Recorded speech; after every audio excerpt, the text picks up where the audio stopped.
I want to tell you something before I start.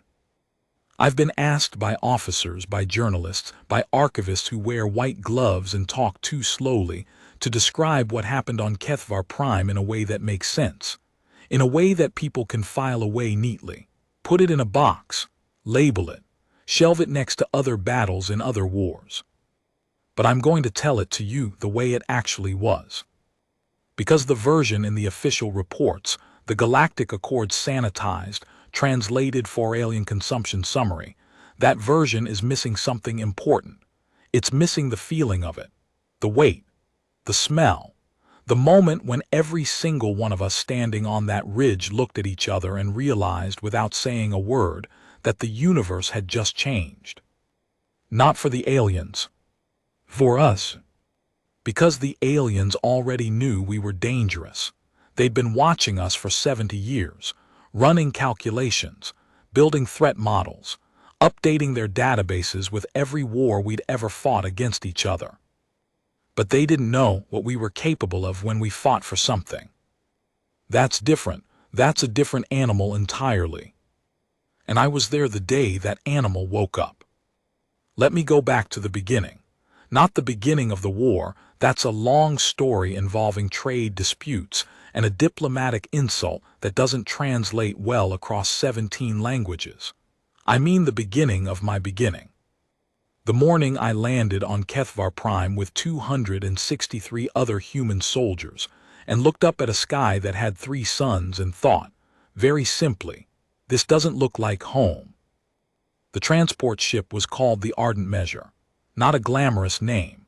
It wasn't supposed to be glamorous. It was a repurposed cargo hauler that the Galactic Accord had assigned to the human contingent because, as they put it, human physiological requirements are significantly less demanding than multi-atmospheric species. Which was their polite way of saying they gave us the worst ship because they thought we'd be fine with anything. They weren't wrong, honestly. We were fine with it. But there's something about being handed the leftover ship, being assigned the leftover weapons, the leftover post, the leftover everything that gets into you. It settles under your skin, and it doesn't make you angry, not exactly. It makes you quiet, the kind of quiet that's heavier than noise. I noticed it in the faces of the soldiers around me as we descended through Kethvar's upper atmosphere and the hull plates rattled like old tin cans. Nobody panicked. Nobody complained out loud. Sergeant Yaris, she was sitting across from me, her helmet on her knee, her dark hair pulled back so tight it must have hurt. She was just watching the porthole, watching the orange-red clouds rush past. The 3 suns cut through them in slanted columns of light that looked like something out of a painting you'd see in a museum. Something ancient and important. She said very quietly, pretty. That was all. And I thought, yeah, it really is. We landed at Kethvar Station 19, which was, and I want you to picture this, the smallest, most underfunded military outpost in the entire Accord coalition. It was a cluster of prefabricated structures half buried in red rock, surrounded by a perimeter fence that hummed with low-level energy fields that smelled like ozone and something else I could never quite identify. Burned copper, maybe. Or something that didn't have an Earth equivalent. The Dravathi garrison was there when we arrived. The Dravathi are, I'll describe them because the records don't do them justice. They're tall. Most of them stand close to 8 feet, and their bodies are dense with a kind of layered exoskeletal plating that looks almost organic, like bark grown over muscle. Their eyes are compound, multiple lenses, each one tracking independently. And when they move, there's a quality to it, a precision, that makes you feel slightly clumsy in comparison, like you're watching a machine that was designed for efficiency, and you're just a person who walks around however gravity suggests. Their commanding officer, Commander Sekthari, his rank translated something like third blade of the upper reach, came to meet us at the landing pad. He was enormous. Not in a threatening way, or not obviously threatening, but in the way that a structural pillar is enormous, something you'd have to think about walking around. He looked at us, all 263 of us, standing in formation with our standard issue gear and our boots that were already dusty from the red rock dust that had gotten through the transport's door seals. He said something to his adjutant. His adjutant translated. He says, "The human detachment is smaller than expected." Lieutenant Commander Vasek, our a lean woman from somewhere in Central Europe with the kind of face that looked permanently like it was doing math, said back, very evenly, "We were told 300. 37 were reassigned during transit." Another exchange, another translation. He says, "This detachment will be assigned to the secondary ridge observation post."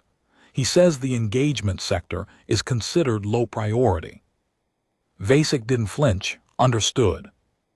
I did flinch, not visibly, but somewhere inside me something caught on that word, low priority. I caught Yaris's eye. She raised one eyebrow just barely. Low priority. Right. The secondary ridge observation post was a 2-hour walk from Station 19, up through terrain that looked like the surface of Mars's angrier cousin. Red rock shelves. Narrow canyon passages where the walls were close enough that two people couldn't walk side by side. The sky above was a color I still don't have an exact name for, somewhere between amber and rust, with the three suns positioned at different heights, throwing shadows in 3 directions simultaneously, which plays absolute havoc with your depth perception. Corporal Finn, I should mention Finn because Finn becomes important later. Finn spent the whole walk trying to figure out how to walk correctly under triple shadow conditions. He kept stopping, looking at his feet, then looking at the ground around him. "There's no way to tell if I'm about to step into a hole," he said. "There are 3 shadows going in 3 different directions, and all of them look wrong." "Stop looking at your feet," Yaris told him. "Then how do I know where the holes are?" "Feel the ground." "Through boots." "Through your brain, Finn." He thought about that. "That's not how boots work." Yaris looked at me, I looked at her. We didn't laugh out loud, but it was close. That's the thing people don't understand about soldiers, I think. The comedy doesn't stop just because everything is unfamiliar and potentially dangerous. Maybe it gets sharper, actually, precision honed, because if you don't find the funny in the thing might swallow you whole. We got to the observation post around what passed for mid-afternoon on Kethvar. The secondary sun was at its highest, casting that triple shadow mess across everything. The post itself was a bunker dug into the top of a ridge that overlooked a wide, flat basin about 3 kilometers across. The basin was pale, almost white, like salt flats, and beyond it on the far side was a Vrethka encampment. Now the Vrethka. I've been asked many times to describe the Vrethka in a way that doesn't sound like the way every terrified soldier describes them. I've tried. I'm going to try again here. They are the reason the Galactic Accord went to war in the first place. They don't have a government exactly, or they do, but it doesn't function like any government any Accord species recognizes. They have a kind of hive-adjacent hierarchy, but individuals within it can and do exercise independent tactical judgment. What they share is something closer to an ideology than a political structure, a fundamental conviction that the Accord represents a form of galactic crowding, taking up space that could be used differently. They're smaller than the Dravathi, closer to human height actually, though their proportions are different, longer limbs relative to torso, very fast, and their weapons are not conventional kinetic or energy-based. They use what the translation files call resonance disruptors, which is a polite way of saying they fire fields of precisely calibrated sound and vibration that can interact with biological tissue in ways that range from disorienting to catastrophic, depending on the frequency setting and duration of exposure. Standard Accord combat doctrine for the Vrethka is, do not close distance, maintain defensive perimeter, hold ground. That was the doctrine we'd been briefed on, hold ground. Looking out at that encampment across the white basin, in the amber light of 3 suns, with the resonance disruptor signature readings coming in on the monitoring equipment in numbers that none of us had seen outside of training scenarios. I thought, someone built that doctrine in a room that wasn't here. The first week was quiet. Not peaceful, there's a difference, but quiet. Monitoring rotations, equipment checks, the sound of wind through the canyon passages. The occasional low hum that preceded a Vrethka probe, small automated things, no bigger than a human fist, that flew silent patterns over the basin and then retreated. Testing our sensors, most likely. Getting a read on what they were dealing with. Getting a read on the human contingent. I spent a lot of that first week at the monitoring station, because I'm good with sensor equipment and VASIC knew it, and I'd been cross-trained in Accord standard sensor interfacing, which most of the infantry hadn't. So I'd sit in the monitoring room. It was cramped, lit by the blue-green glow of the displays, smelled like synthetic coolant and dust, and I'd watch the basin. The basin was never entirely empty. Even at night, which on Kethvar was shorter than Earth night, maybe 5 hours, there was always something moving. Small things, fast things. The Vrethka were active. They didn't sleep the way most Accord species did. They had rest cycles, but the cycles were distributed across the group. So at any given moment, a significant portion of their encampment was alert. That was in the briefing. It was also different to watch it in real time. Private Akoro sat with me sometimes.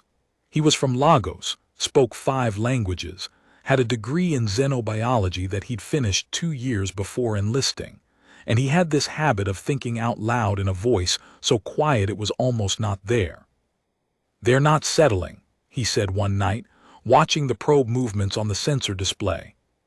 The probe patterns, they're covering the same ground repeatedly, but at different angles each pass.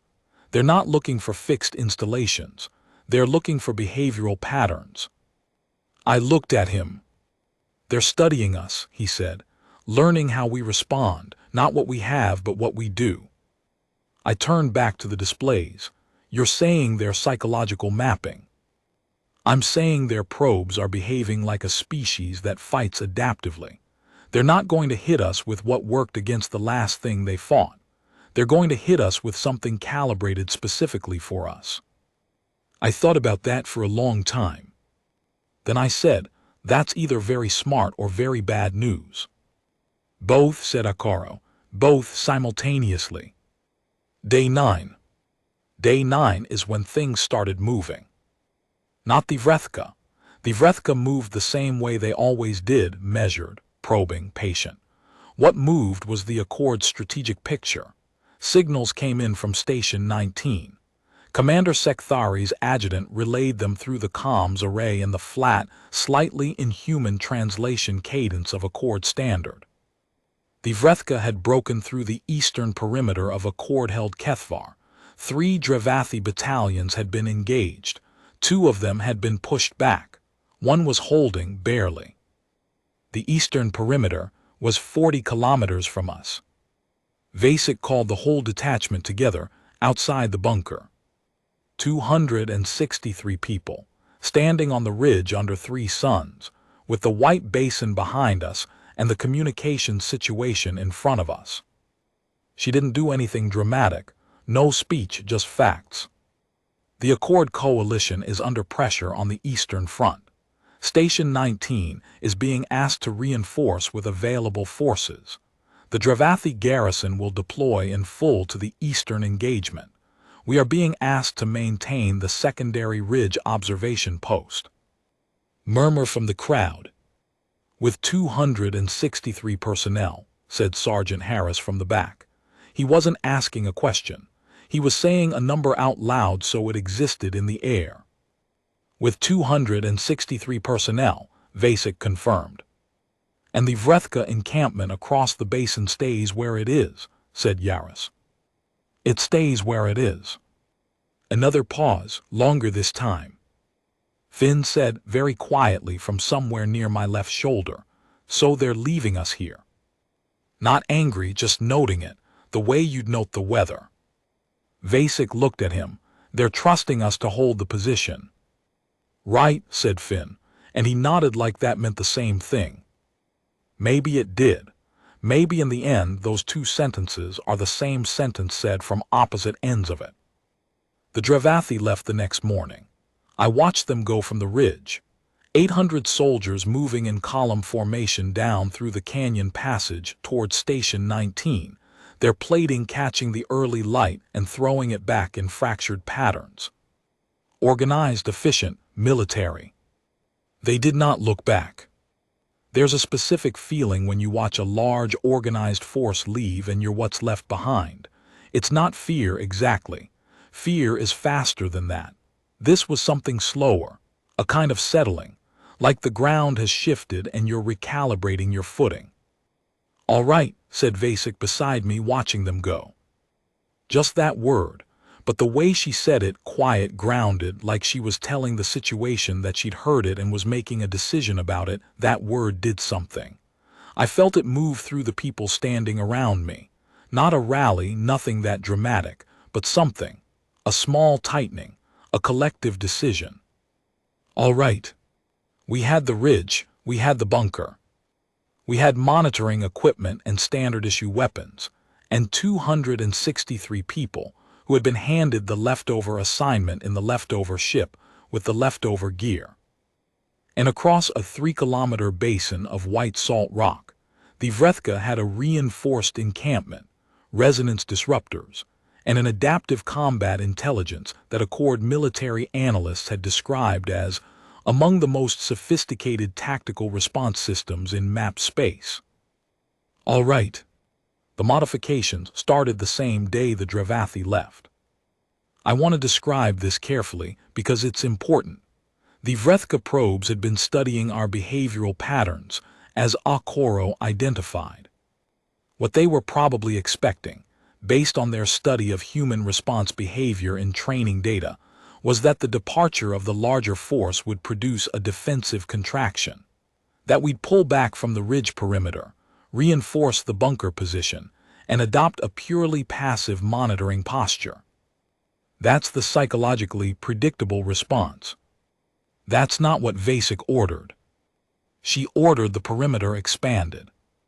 Expanded, not contracted. She sent teams out across the ridge in 3 directions, establishing observation positions that were further out than the original perimeter, deeper into the terrain, with overlapping sightlines covering the approaches to the basin from angles the Vrethka wouldn't have mapped. "We're not hiding in the box," she told the team leaders in the briefing room. "If they breach the ridge, I want to know before they're at the door, and I want them to know we know." "Psychological play?" asked Lieutenant Marsh. "Practical play. We can't fight a defensive action in a bunker if we're outnumbered and flanked, so we don't get flanked. We see everything, and we make sure they can see us seeing everything." I was there for that briefing. I remember Akoro nodding slowly, like something he'd been thinking for days just found its form. The positions were established by nightfall, and on the sensor displays the Vrethka probe patterns changed. The even, repetitive coverage arcs shifted. They were recalculating. They hadn't expected the expansion. Something had interrupted their model. Part 2, the language of pressure. Document style, field narrative transcript, continued. Speaker Corporal Aidan Finn, 7th Vanguard Infantry. Recovered from post-action debrief, Station 19, Kethvar. Dale asked me to add my perspective to this. For the archive. He said the more voices, the more complete the record. I think he also trusts me to tell the parts he'd understate because he doesn't think his own experiences are the important ones. So here's mine. I want to tell you about the night of Day 11. Because Day 11 is when the Vrethka made their first real move. Not the probes, something bigger. I was on watch at Outpost Position 3. That was one of the extended perimeter positions Vasek had set up, about 800 meters north of the main bunker along the ridge. It was me, Private Callas, and Private Serrano. Small position. A thermal barrier we'd set up ourselves from components in the supply kit, a sensor relay, and our personal gear. The night cycle on Kethvar has this particular quality that took some getting used to. With 3 suns, the darkness isn't total. There's always a residual light coming from the secondary sun that's below the horizon, lighting up the high-altitude particulates in the atmosphere. So the sky at night is this deep, dark amber brown. Not black, never quite black. It feels dense almost. We'd been there about 2 hours when the sensor relay started doing something unusual. Not alarming, not yet, just unusual. The baseline resonance readings from the Vrethka encampment, which the relay picked up as low-level background noise, consistent all week, changed in character. Not amplitude, not frequency, character. The waveform became more organized, structured. Callas noticed it first. "Finn," she said, very quiet, not alarmed, but the kind of quiet you use when you want someone to come look at something without making noise about it. I looked at her screen. "What is that?" I asked. "I don't know. I've been running comparisons. It doesn't match any probe signature in our database." Serrano leaned over. "It's got rhythmic structure." "Yeah. That's communication." "Or pre-engagement signaling," Callas said. I relayed it to the bunker, got Akoro on the comms. He was quiet for about 30 seconds. I could hear him typing, and then he said, "Position 3, that's a coordination pulse. They're sequencing their units. This is a pre-movement signal." My stomach did something, not flip too dramatic, more like a shift, settling. "Pre-movement," I said. "Movement where?" "Can't tell direction from the pulse alone, but Morrow should know." I switched channels. "Sergeant Morrow." Dale came on. "Finn. You hearing this from Akoro?" "I'm hearing it now." "What do we do?" There was a pause, not hesitation. Dale doesn't hesitate. It's not that he's fast or reckless. It's that he processes and then he moves, and the processing is internal. The pause was him processing. "Hold position," he said. "Eyes on the basin. Tell me if the reading shifts in the next 3 minutes." "Copy." 3 minutes. You know how long 3 minutes is when you're watching a sensor display in the dark on an alien planet, while something that might be a battle is deciding to start or not start. 3 minutes is a very long time. 2 minutes and 40 seconds in, the reading shifted. "Morrow." "I see it." The rhythmic pulse in the resonance reading had changed. The structure had compressed, shorter intervals, higher repetition. In music, you'd call it the beat getting faster. "They're moving," Akoro's voice came over the main channel. "Basin approach. Our sensors in the southern flank are picking up." He stopped. We all heard it at the same time, not through the comms, physically. A low, pervasive hum that wasn't quite sound, more like something happening to the air pressure, like the moment before a thunderstorm when everything gets heavy. Resonance disruptors, pre-charge cycle. "All positions, this is Vasek." The commander's voice was exactly what I needed right then, not calm in a fake way, but steady in a real way, like rock. "Vrethka advance is confirmed. Southern and eastern basin approaches. This is not a probe. All units, combat configuration now." The thing about your body when you hear that, when something in your brain that's older than language knows what that sentence means, is that time does this strange thing. It doesn't slow down. The movies always say it slows down. It doesn't. It sharpens. The details get very clear, very specific. I could see every scratch on my weapon's casing. I could feel exactly where my boots touched the rock under me. Callas's breathing next to me was completely distinct from Serrano's. "Sharp. Everything sharp." "Callas," I said. "Ready," she said. "Serrano." "Ready." I clicked my comm. "Position 3 is combat configured, Commander."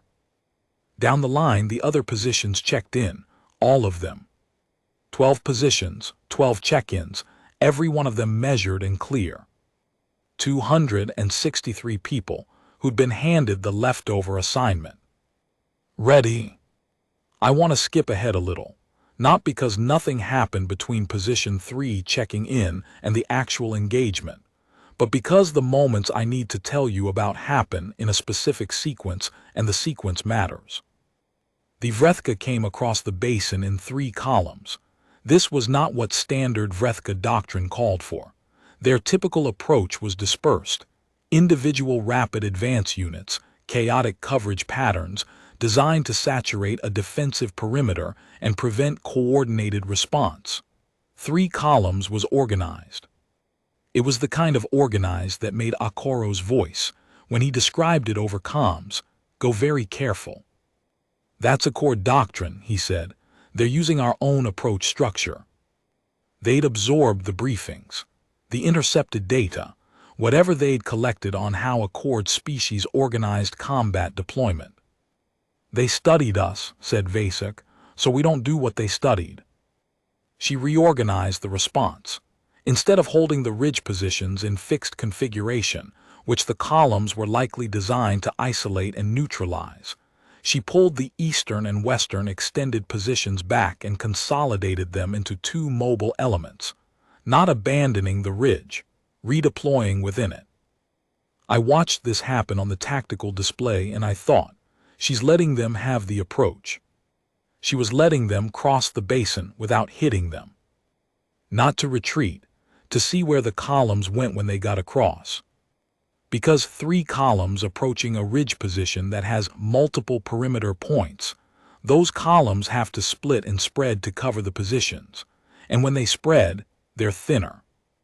And when they're thinner, they're vulnerable to something the Accord briefings wouldn't have flagged as standard human combat behavior, because it wasn't standard in the way the Accord understood standard.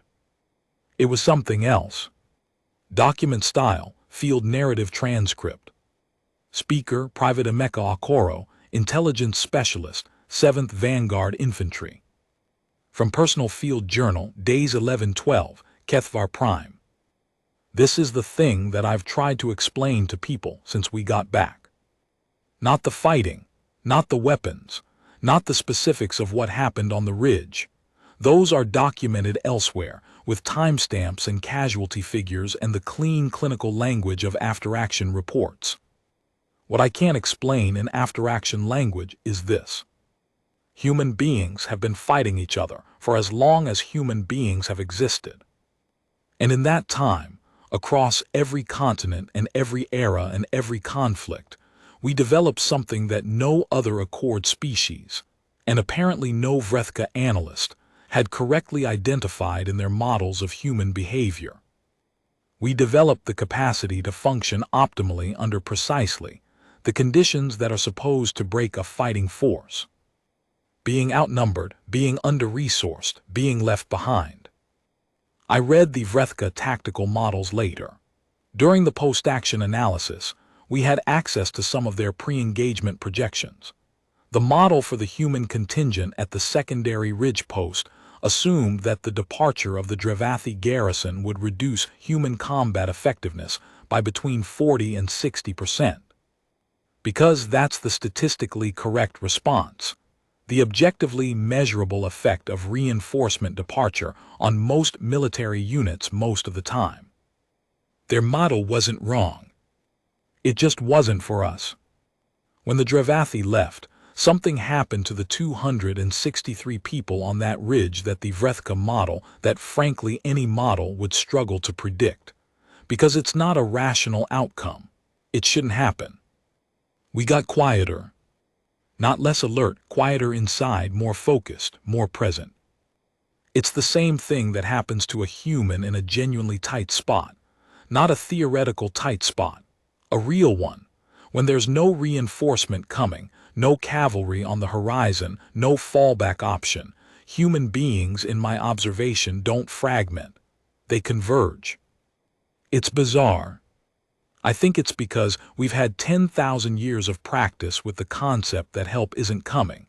We've been left behind before. We've been the small force in the wrong place with the worst gear before. Every generation has, in some form. We know how to do this. So the 3 columns came across the basin. and Vasek let them come. She held fire until the lead elements of the Vrethka columns had entered the canyon passages at the base of the ridge. The narrow corridors that compressed them, reduced their ability to spread laterally, brought them into terrain they hadn't mapped as carefully as the open basin, because the basin was supposed to be the dangerous part. The ridge was supposed to be the weak point. Vasek had spent 11 days learning every passage in that ridge system. She'd sent teams through every canyon, every crevice, every shadow point where the three-sun lighting produced near-total obscuration of movement. She knew exactly where the passages narrowed, where they curved, where they ran parallel close enough that a force in one could be outflanked by a force in the other. She knew this ridge the way you only know ground you've lived on. And when she called the engagement, she called it from inside the terrain. I was at position 7, which was set into a narrow shelf 20 meters above the western canyon passage. Below me, I could hear the Vrethka advance column. The sound was strange. They're not quiet movers, but they're not loud the way humans are. Their movement has this particular quality, a kind of rapid rhythmic impact pattern that's just slightly too fast and too even to be human footsteps. Like something mechanical that's also biological. 15 meters, close, very close. The passage below me was approximately 4 meters wide. The walls were vertical, smooth, wind-carved. The three-sun lighting created a wedge of amber shadow at the bottom that made it genuinely hard to see in, even from above. I heard Vasek's signal on the comms, not a word, a click pattern too short, one long. I fired into the shadows below. Not randomly. I'd spent 3 days marking the passage, stones, subtle things, natural-looking alignment that told me exactly where the passage narrowed to its tightest point. 3 meters wide, right where the curve in the wall pushed inward. That's where I was targeting. The resonance response from below was immediate. A disorienting wave of pressure that hit my chest and inner ear and made the world go sideways for a moment. I'd been briefed on this. I knew it was coming. I pressed my back against the shelf wall and let it pass, maybe 2 seconds, and when it cleared, I leaned back out. The column below had broken formation. Not retreated, but broken, dispersed into the natural shadows at the passage edges, which is exactly where the other 2 members of my position team had presided. I heard their fire below me. I heard return fire from the Vrethka that felt wrong, chaotic, not organized, because they were responding to 3 different threat vectors simultaneously in a passage that didn't give them room to respond to 3 things simultaneously. And then I heard the secondary engagement open up in the eastern passage. And the tertiary at the northern approach. 15 simultaneous engagement points across the ridge, coordinated, timed, not random, a sequence designed to prevent the Vrethka from concentrating their response to any single point. They couldn't push forward because the path was contested. They couldn't fall back because the basin behind them was covered by the southern positions. They were in the terrain, and the terrain was ours. Part 3, When the Universe Takes Notes. Document style, field narrative transcript. Speaker, Sergeant Dale Morrow, 7th Vanguard Infantry. Continuing personal account. I want to tell you about the moment. Not the whole battle. The battle lasted 9 hours, which is long, and it had every kind of experience a 9-hour engagement has: moments of complete intensity and moments of grinding patience and moments where your whole body is screaming at you to do something and you're under orders to hold position, and you hold it because Vasek said hold it and Vasek is right. I want to tell you about the moment that I think is the real story. It happened around hour 5. The engagement had pushed the Vrethka advance back to the edge of the basin. Not defeated, they still had significant force across the basin in their encampment, but the 3 columns that had entered the canyon passages had been broken and driven back out. The coordinated multi-point defense had worked. The terrain advantage had held. But the Vrethka didn't withdraw completely. They reformed at the basin edge. And what happened next was something that Akoro later told me was consistent with a specific Vrethka tactical protocol, a pause and reassessment pattern that their forces use when the initial approach has produced outcomes significantly outside the projected model. They were reassessing. Not retreating, reassessing. Which meant they were going to come again, differently. Vasek called a short consolidation. Pull back to fix positions, restock ammunition, check injuries, 5 minutes of rest. She did this not because we were losing, but because she understood that the Vrethka's second push, when it came, would be built on whatever they'd learned from the first push. And to meet it, her people needed to be at full function. I used those 5 minutes to walk the western ridge. Just walk it. Look at the positions we'd held, the passages below, the amber-lit basin beyond. And as I stood there on the edge of the ridge, looking across at the Vrethka formation in the distance, their shapes moving in the assembled group pattern of reassessment, I had a thought. They've never seen this before. Not this specific situation. Not humans defending a position against a numerically superior force with inferior equipment, using terrain exploitation and coordinated precision, holding for 9 hours, and pushing back a force that should have overwhelmed them in the first 2. They had data on humans, 70 years of observed behavior, wars we'd fought against each other, the way we broke under pressure, the way we were sometimes brave and sometimes cowardly and often unpredictable. But they didn't have data on this. Because this wasn't in our history either exactly. We'd never fought in this specific context, this galactic theater, this alien terrain, these specific weapons and distances and stakes. And yet here we were. Doing it.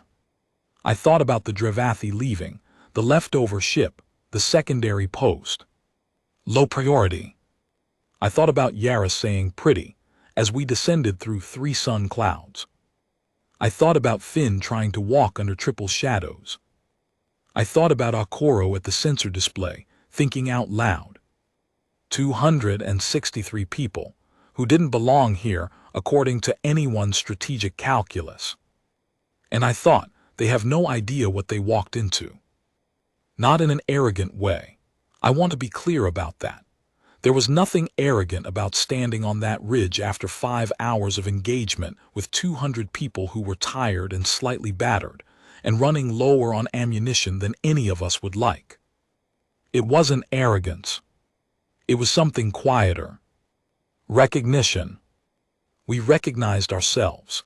We recognized what we were doing and why and how we were doing it. And the recognition was, it was like looking in a mirror and seeing something you didn't know was there. Something old. Something that's been there for a very long time, that comes from 10,000 years of holding positions that were supposed to be indefensible and fighting through nights that were supposed to end differently. We recognized who we were. And I think, on the other side of that basin, something in the Vrethka reassessment was also producing a recognition. Something had walked into their model that wasn't in their model. And it wasn't leaving. The second push came 40 minutes later. It was different from the first. The columns were gone. Instead, the Vrethka deployed in a dispersed adaptive pattern, closer to their natural doctrine, the chaotic coverage pattern designed to saturate a defensive perimeter. But there was a modification in it. They'd mapped the canyon passages from the first engagement. They weren't going back into the passages directly. They were targeting the ridge face itself. Resonance disruptors aimed up, not at the passage floors, at the rock walls. Which means they'd figured out that we were positioned above the passages on ledge positions. Which means they'd learned from our one of the battle. I called it over comms before Vasek did, not to preempt her, but because I was at the ridge edge and I could see it developing in the movement pattern below. They're targeting the shelf positions, I said. Elevation fire, they're going high. Copy, Vasek said. Position teams go mobile. Do not hold fixed shelf positions. Move laterally on ridge face. Don't be where you were. This is the thing about Vasek. She'd anticipated it. Not this specific tactic, but the general principle that the Vrethka second push would be built around what they'd learned. So she'd already given position teams instructions for mobile repositioning. The teams had pre-selected alternating positions, marked them, knew the routes. When the resonance fire came up at the shelf positions were empty. The fire hit rock, and the teams, moving laterally on the ridge face, were already repositioning for response from angles the Vrethka hadn't mapped, because those positions hadn't been used in the first engagement. I watched this from the eastern ridge crest, watched our people move across the rock face with the speed and agility that comes from 11 days of living on this specific terrain, knowing exactly where each step would land, knowing every shadow, every handhold, every ledge. It was, objectively speaking, an impressive thing to watch. More importantly, the Vrethka fire was dispersed across empty shelf positions and couldn't concentrate for a second volley before the return fire came from the new angles. The dispersed advance pattern, designed to saturate a perimeter, encountered a perimeter that wasn't where it had been. A perimeter that moved. Hour 7. The Vrethka advance had stalled for the second time. The resonance fire had gone intermittent, not stopped, but reduced in intensity and frequency, which meant one of two things. They were conserving charge for a concentrated push, or they were genuinely reassessing again. Something happened that I didn't expect. A signal. Through the standard accord communication frequency. The diplomatic channel, the one that's supposed to be used for ceasefires and negotiations, and the formal exchanges that happen when two sides are deciding whether to keep fighting. It was addressed to the human contingent. Specifically to the human contingent, not to the station, not to the Accord Coalition Command, to us. Vasek had me on comms monitoring, and I heard it come through. The translation wasn't immediate. Accord diplomatic frequency has an auto-translation protocol, but it takes a few seconds, and those seconds are very strange when you're waiting for an enemy communication, and you don't know what it is. The translation came. It said, "The human defenders at the elevated ridge position. We request identification of tactical commander." We all just stopped for a second. In all the positions across the ridge, through the comms, there was this moment of collective stillness. Vasek said, "I'll take it." She identified herself, rank, name, unit designation. Another pause, longer. Maybe 90 seconds. The response came. Human Tactical Commander Vasek. We are communicating because the engagement at this position has produced data that requires verification. The observed human tactical responses do not correspond to available models. We are requesting confirmation of force size. Vasek looked at me, I looked at her. They want to know how many of us there are, I said. I know what they're asking. Another moment, then she responded, "What is the purpose of the request?" The answer came. The engagement data suggests a force size inconsistent with the observed capability. We are attempting to reconcile the discrepancy. Which is, I realize, the most alien way possible to say, "You're smaller than what you're doing should allow." Vasek was quiet for a moment. Then she said, very simply, very clearly into the diplomatic channel, 263. Long pause. Much longer this time. What came back was not a question. It wasn't a statement in the usual sense. It was 3 words in Vrethka that the translation protocol rendered as, "Verification is requested." Which means, essentially, "We don't believe you." Document style, field narrative transcript. Speaker Corporal Aidan Finn, 7th Vanguard Infantry. So 263. The Vrethka couldn't make the numbers work. This is what Akoro explained to me afterward, and Akoro's explanation was detailed and careful and made sense. From the Vrethka tactical analysis point of view, the engagement at the ridge had displayed characteristics consistent with a defending force of between 800 and 1200 units. Not because of the fire volume can be calibrated. You can produce the appearance of greater numbers through rate of fire adjustments, but because of the tactical complexity. The simultaneous 15-point engagement in Hour 1, the mobile repositioning in Hour 2's push, the sustained 9-hour defense across a terrain system requiring extensive knowledge of 11 distinct geographic features. The cognitive and coordination load implied a command structure and a force size that their models associated with significantly more personnel. 263 didn't fit the math. So they asked for verification. And I'll tell you what happened after verification was requested. Vasek said, "Finn, Morrow, I need both of you at the Eastern Ridge crest, now." We went.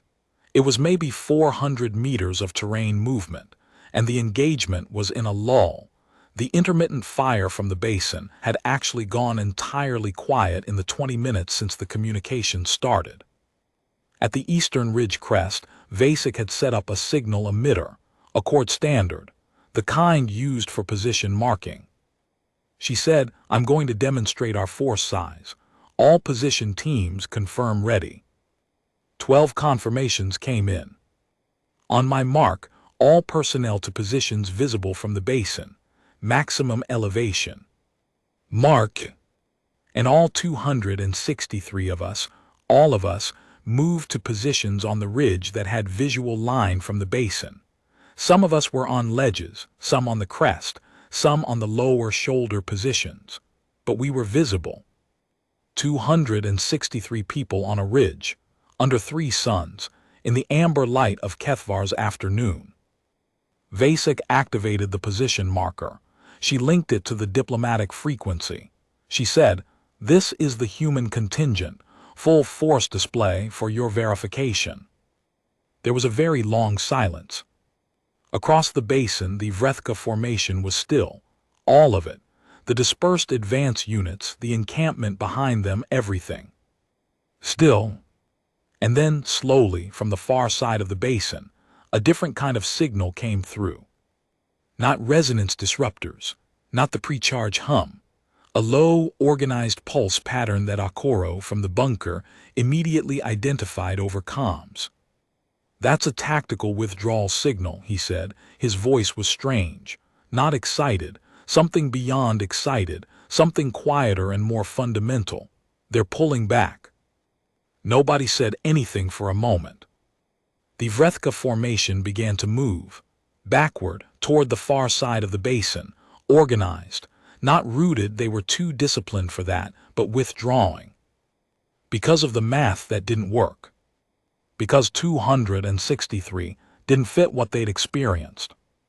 And they'd rather recalibrate than advance against something their models couldn't account for. Part 4, What the Stars Remember.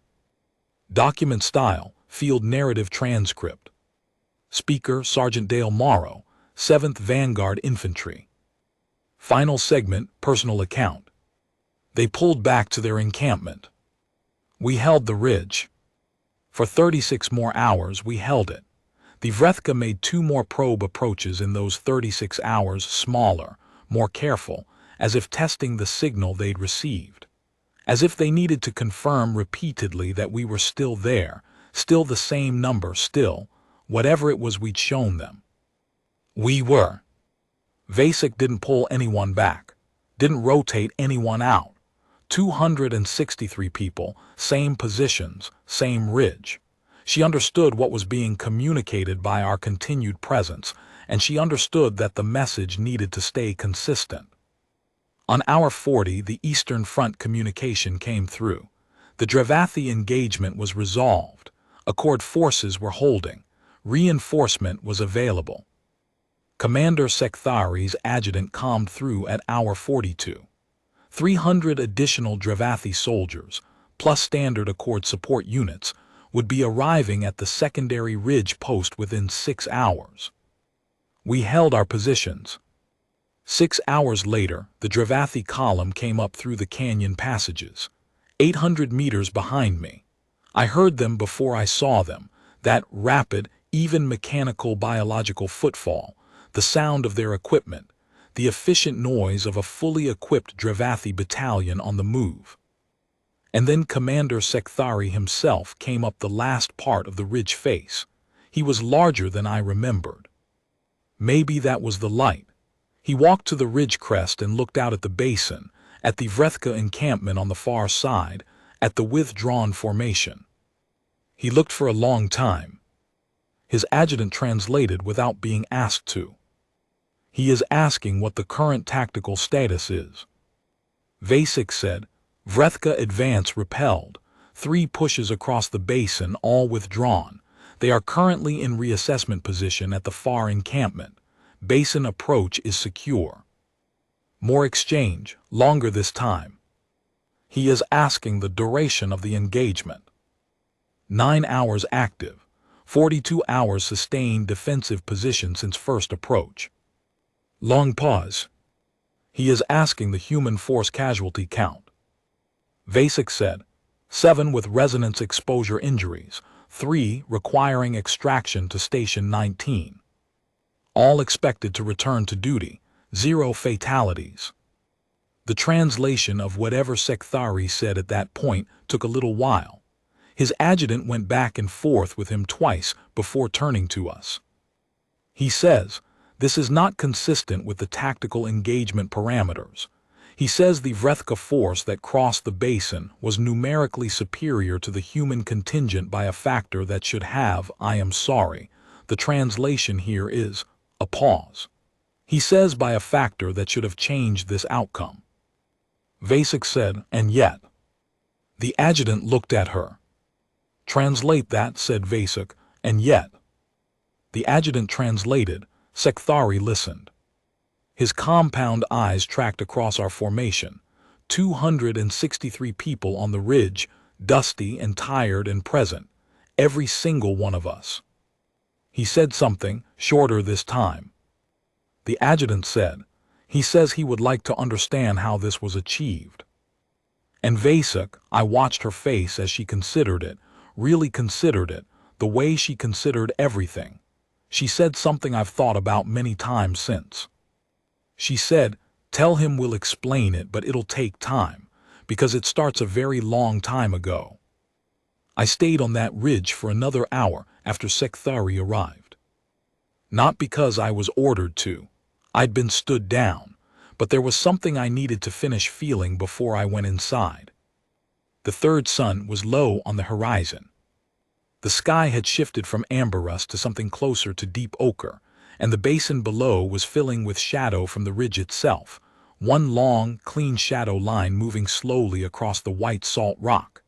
The Vrethka encampment across the basin was lit by the secondary sun, still high, and in that light it looked different than it had looked during the engagement. Smaller, maybe, or just more like what it was, a collection of structures on an alien landscape. Not a threat landscape. Just a landscape. I thought about that word, legacy. It's in the title of what this will be when it's archived. Their galactic legacy began.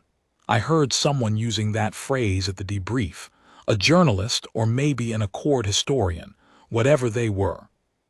And I remember my first reaction was slight skepticism, because legacy is a word that gets attached to things after the fact, after you know how the story ends. During the story, you're usually too busy for legacy. You're thinking about ammunition and positions and whether Finn knows how to navigate triple shadows. But standing there on the ridge, with the shadow crossing the basin and the Vrethka encampment in the secondary sun, and 300 Dravathi soldiers behind me being very, very quiet in a way that 300 Dravathi soldiers are apparently not normally quiet. I thought maybe that's not wrong. Not because we'd done something superhuman. We hadn't. We'd done something very specifically human. We'd held a ridge with 263 people against a force 3 times our size using terrain knowledge, coordinated response, and a fundamental refusal to be where the enemy expected us to be. We'd done it with standard-issue gear in leftover facilities on a secondary post that everyone else considered low priority. We'd done it because when the Dravathi left, we got quieter. We got more focused. We converged, the way Akaro described it, that thing humans do when help isn't coming and the only way through is through. The Vrethka built their model from 70 years of watching us hurt each other. They didn't have data on this, on what we become when we're fighting for something. For the ridge, for each other. For the principle of it, the simple, stubborn, 10,000-year-old principle that you hold the ground you're given and you make it yours, and you don't let it go until there's nothing left to hold it with. They didn't have data on that. They do now.